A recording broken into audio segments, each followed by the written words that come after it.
ఆంధ్ర యూనివర్సిటీకి సంబంధించిన వ్యక్తిని, అదేవిధంగా జనరల్ సెక్రటరీగా రాజ్ కుమార్ గారిని సింహపురి విక్రమసింహపురి యూనివర్సిటీ నుండి, అదేవిధంగా గౌరవ అధ్యక్షులుగా మన శ్రీ వెంకటేశ్వర యూనివర్సిటీ నుంచి విజయభాస్కర్ రెడ్డి అని, అదేవిధంగా ఫైనాన్స్ సెక్రటరీ ట్రెజరర్గా నాగార్జున యూనివర్సిటీ నుంచి ప్రగడ రాజశేఖర్ గారిని ఎన్నుకోవడం జరిగింది. అదేవిధంగా వివిధ జిల్లాలకి యూనివర్సిటీని రిప్రజెంట్ చేస్తూ వైస్ ప్రెసిడెంట్ని, జాయింట్ సెక్రటరీని, ఎగ్జిక్యూటివ్ మెంబర్ని ఎన్నుకోవడం జరిగింది.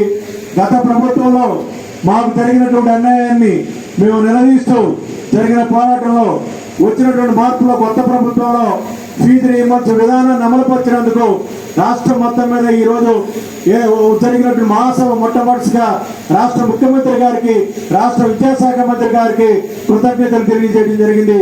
వారు అనుకున్న ప్రకారం